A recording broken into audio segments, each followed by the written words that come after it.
Olá, bem-vindos ao Day Tour, o novo evento semestral da EQI Investimentos. Aqui nós vamos sempre entrevistar os principais líderes do Brasil. E ninguém mais importante para abrir esse evento, o primeiro de todos, do que uma das pessoas mais influentes do mundo e o melhor líder do mercado de capitais brasileiro, André Esteves, Senior Partner do BTG Pactual. André Santos Esteves é uma pessoa notória no Brasil e no mundo. Não só é um mega empresário, mas também um dos executivos de mais fino calibre da indústria brasileira. Essa combinação o transformou num dos brasileiros de maior sucesso da atualidade. Começou no Banco Pactual em 1989. Dali, decolou, voou e não parou mais até hoje. Virou sócio do banco em 93, senior partner em 97. Em 2007, vendeu o Pactual para o maior banco suíço, o UBS, e virou chairman e presidente do UBS Pactual, onde ele era responsável pela operação de renda fixa global. Em 2008, Esteves saiu do UBS Pactual para fundar a gestora BTG, empresa que compraria de volta o Pactual do UBS em 2009 para seguir trilhando sua carreira de sucesso e vitórias no banco.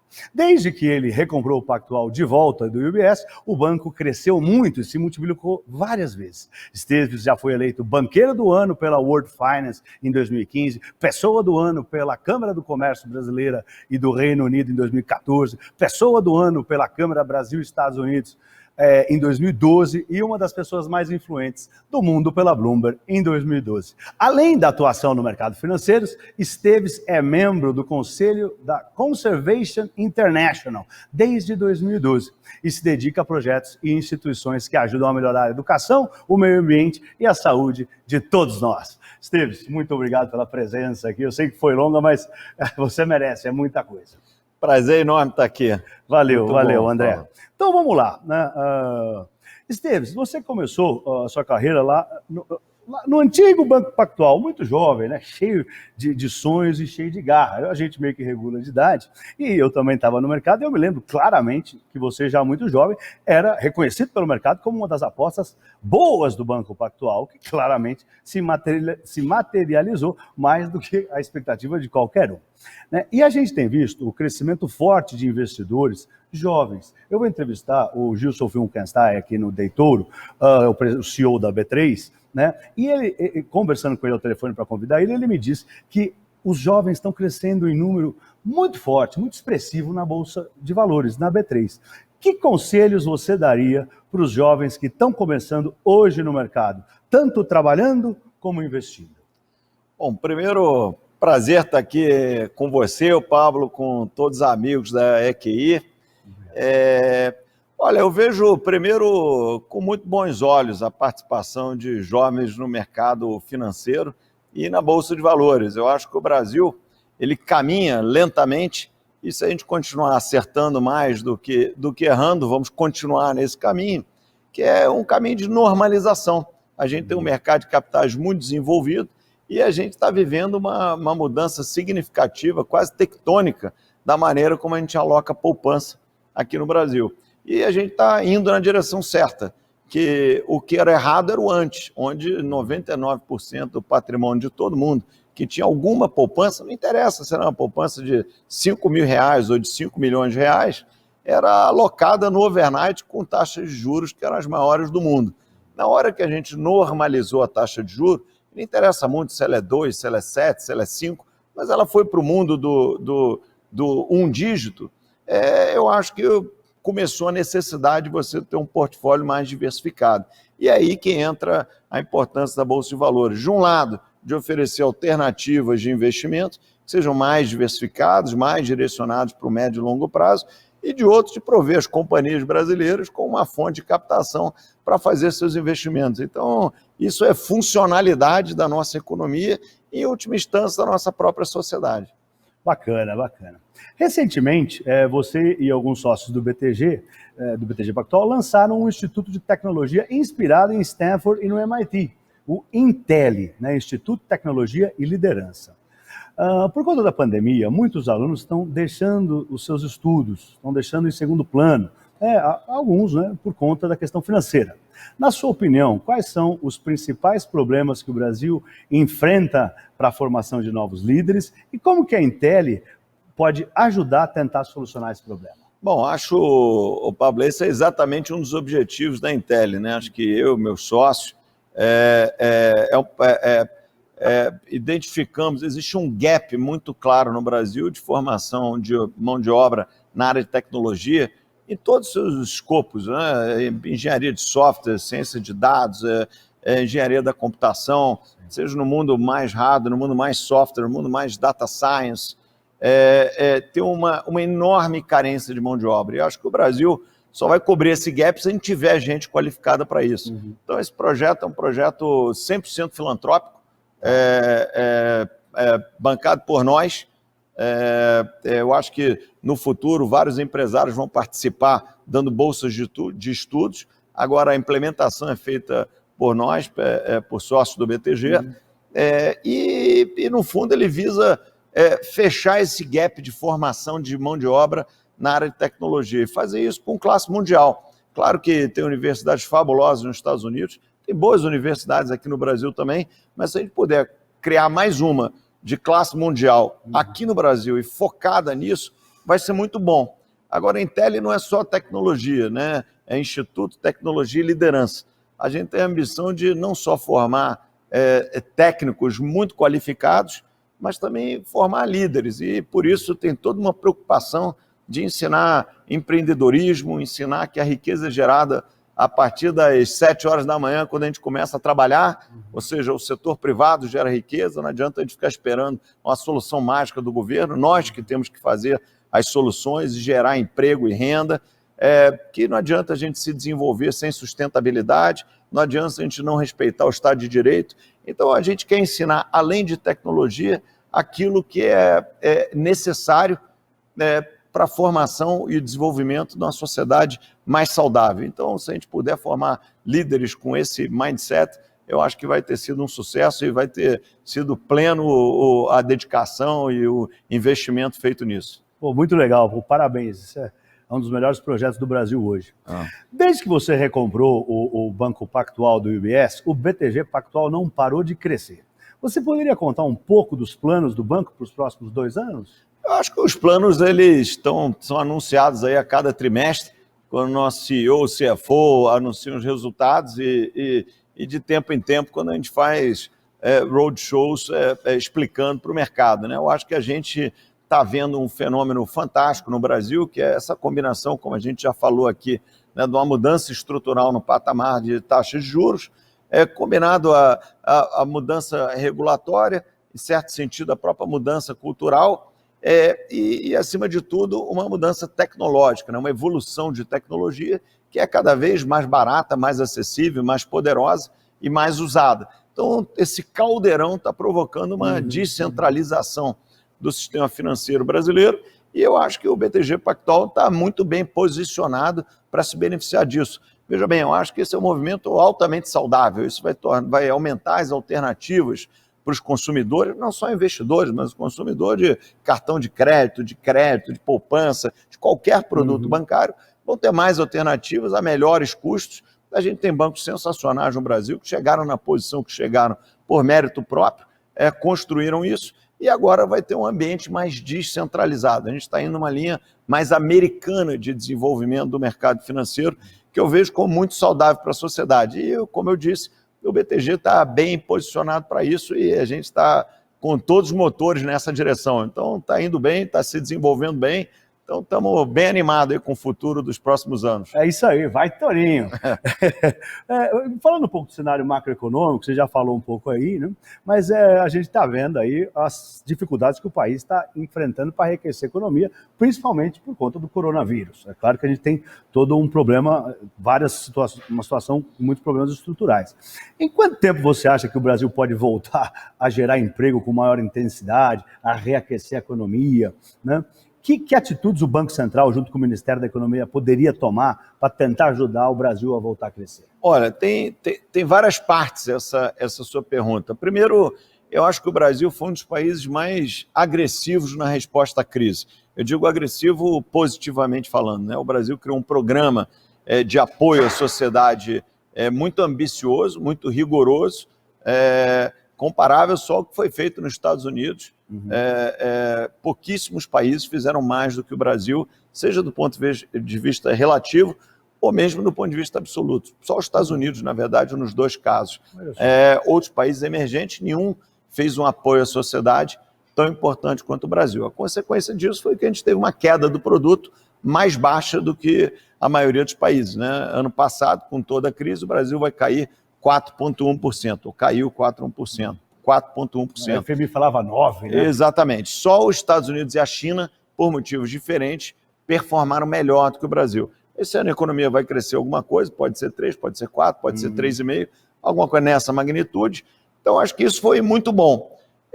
Qual é o risco? O risco é a gente achar que o auxílio emergencial ou as ajudas emergenciais são solução para os nossos problemas. Nada pior do que você tentar uma solução emergencial para um problema estrutural. Emergência é para emergência. Não existe resposta fácil para a gente seguir a nossa trilha de desenvolvimento. A gente tem que continuar se reformando, continuar andando numa direção onde a gente aumente a produtividade, com isso gera emprego e renda. E não tem solução fácil, né? Não adianta a gente pensar que o governo vai gastar, tentando ajudar aqueles que mais precisam, que isso não vai funcionar.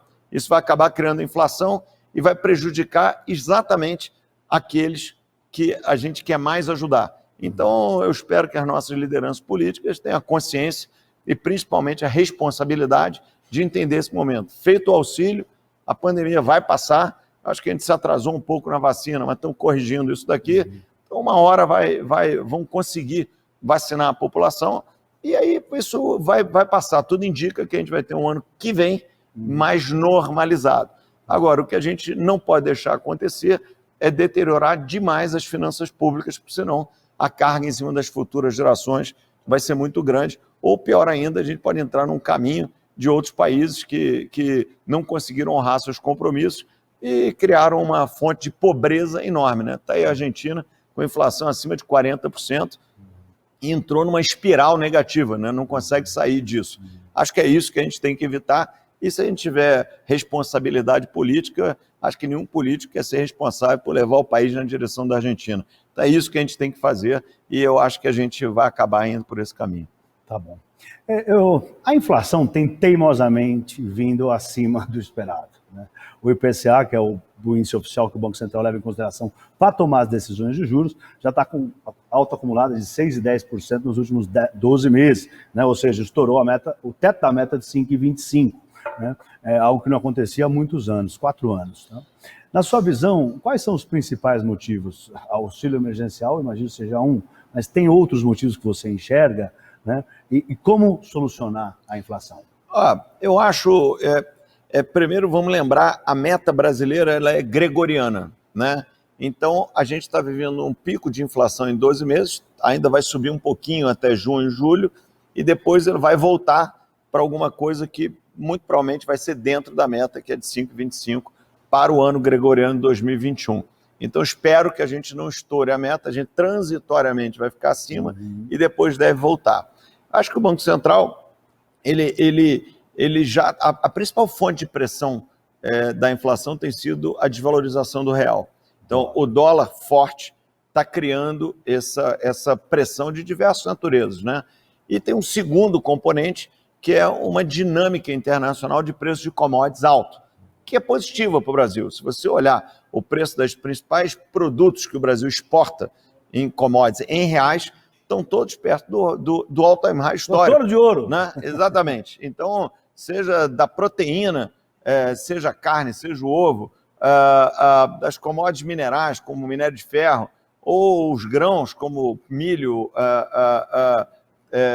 soja, ou açúcar, tudo isso está perto do high ou no high em reais. O que é muito positivo para o Brasil. Cria uma certa pressão inflacionária, mas no geral é muito positivo, né? Nós vamos ter uma balança comercial esse ano de 90 bilhões de dólares, nós vamos ter o superávit em conta corrente, com o Brasil crescendo, vamos dizer, 3,5%, que é quase uma anormalidade. Sim. Então, isso é bom. Agora, a moeda desvalorizou um pouco mais do que deveria. E parte disso é insegurança sobre a sustentabilidade fiscal. Não é exatamente o auxílio emergencial. O auxílio emergencial A gente foi agressivo, mas ele cabe no nosso bolso. Mas a classe política precisa entender, e aí vai toda a classe política, né? Todas as lideranças do país, de um certo modo, seja o Congresso Nacional, o Senado, a Câmara, ao Executivo, os diversos ministérios, de uma certa maneira o próprio Supremo Tribunal Federal, que tem um certo limite para isso. Nós podemos ajudar, devemos ajudar, ajudamos no nosso limite. Agora, se a gente cruzar o nosso limite, nós vamos atrapalhar em vez de ajudar. E a partir de uma inflação mais forte, nós vamos atrapalhar exatamente aqueles que mais precisam da nossa ajuda. A inflação é o pior imposto para o pobre. Então, o rico ele consegue se proteger da inflação, o pobre não. Então, não existe nada mais danoso, nada mais perigoso e nada mais injusto do que o imposto inflacionário. Então, que a gente tenha responsabilidade de lidar com a coisa fiscal para que essa sensação de insegurança reflua e os preços voltem a patamares normais e a gente não precisa fazer nenhum outro grande ajuste. No mais, eu acho que o Banco Central vai normalizar as taxas de juros, elas foram excessivamente expansionistas, a gente está numa trajetória de normalização, se vai parar em 5, 6, tal, o tempo vai dizer, mas nós vamos fazer uma sequência de ajustes, aí eu acho que isso vai ajudar os preços a se comportarem. Mas acho que a questão estrutural, fiscal é o principal. É muito simples, né, Pablo? Eu vou repetir uma coisa básica aqui que todos conhecem. Nas nossas casas ou nas nossas empresas, a gente não pode gastar mais do que ganha. No nosso país, idem. Não dá para gastar mais do que ganha. Uma vez na vida, tem uma emergência, tem uma pandemia, você pode fazer. Claro. Muito rapidamente, você tem que voltar o trem para dentro do trilho. Então é isso que a gente tem que fazer. Para isso você precisa de reformas, para isso também você precisa de disciplina na execução orçamentária. Tá bom. E para encerrar, André, como que você vê o Brasil nos próximos anos? Você acredita, né, que a gente vai conseguir ter uma taxa de juros baixa por longo tempo? Né? Você acredita nas reformas, nas privatizações, o respeito ao teto dos gastos? Né? Como que o MIT brasileiro, né, o Intel, né, do BTG Pactual, pode ajudar em todo esse caminho que o Brasil tem para trilhar? Olha, Pablo, eu tenho um negócio relevante no Brasil, eu moro no Brasil, crio meus filhos no Brasil e pretendo continuar assim. Então, portanto, eu acredito no Brasil. E a boa notícia é que o Brasil depende de nós. Depende de dialogar, nós empresários, congressistas, executivo, judiciário. Eu acho que um Brasil aberto ao diálogo ajuda muito. E nesse sentido, eu vejo o Brasil seguindo a dinâmica das sociedades abertas. A gente, em geral, toma a decisão certa. Claro que depois de tentar umas erradas. Mas perto do precipício a gente ganha um certo juízo. Então, acho que a sociedade cobra, no final da nossa liderança política, a decisão certa. Ninguém quer mais a volta da inflação. Então, aqueles que andarem nessa direção vão ser punidos, os que evitarem vão ser premiados. Então, eu acho que o Brasil vai andar na direção certa, é uma democracia madura, instituições fortes, sociedade livre. Então, eu confio no Brasil, acredito no Brasil, vivo aqui, fizemos esse projeto, como você disse, do Intel, que é um gesto para o Brasil, e acho que um caminho também para ajudar a botar um tijolinho nessa construção. E eu acho que o que a gente tem de bom é um setor privado pujante, dinâmico, que não depende do governo, né? Você falou no início sobre o dinamismo no mercado de capitais brasileiros, tão vibrante, só os Estados Unidos, China e Índia são tão vibrantes quanto o Brasil, do ponto de vista de mercado de capitais. E o mercado de capitais ele nada mais é do que um termômetro do quê? Da nossa economia e, de última instância, da nossa sociedade. Então, eu acredito muito, sim, no Brasil, e eu acho que a boa notícia é que ele depende de nós. Tá? A gente não pode desistir dele. Países entraram em rotas horrorosas para o seu povo, porque as lideranças desistiram dos países, como a Venezuela e, em medida, a Argentina. Aqui nós não vamos desistir, nós vamos continuar fazendo acontecer e isso vai ajudar o Brasil a seguir o caminho certo. É isso aí, Esteves. Estamos juntos, eu também estou com esse mesmo mindset. André, eu não sei se você sabe, né, mas o touro ele é o símbolo da prosperidade na China, né? E o ouro é considerado um dos elementos mais brilhantes, limpos e primitivos do planeta, tá? E no calendário chinês, 2021 é o ano do touro de ouro, tá? E os entrevistados que eu vou trazer aqui no Day Touro, que eu tive a honra de abrir com você, eu pedi para trazer da China essa moeda que representa, né, o touro de ouro, né, para trazer mais prosperidade e que você brilhe ainda mais. Então, por favor, aceite essa moeda do touro de ouro da China para você. Tá certo, brigadíssimo. Vou guardar aqui mais um amuleto na minha mesa, tá bom? Maravilha. Obrigado, Paulo. Prazer enorme estar aqui. O prazer foi todo meu. Você, então, que acompanhou essa primeira entrevista do Day Touro com o gigantesco André Esteves, não perca, que agora hoje é o dia inteiro de entrevistas do calibre mais alto que você possa imaginar. Valeu! Vai, Tourinho! Vai, Tourinho!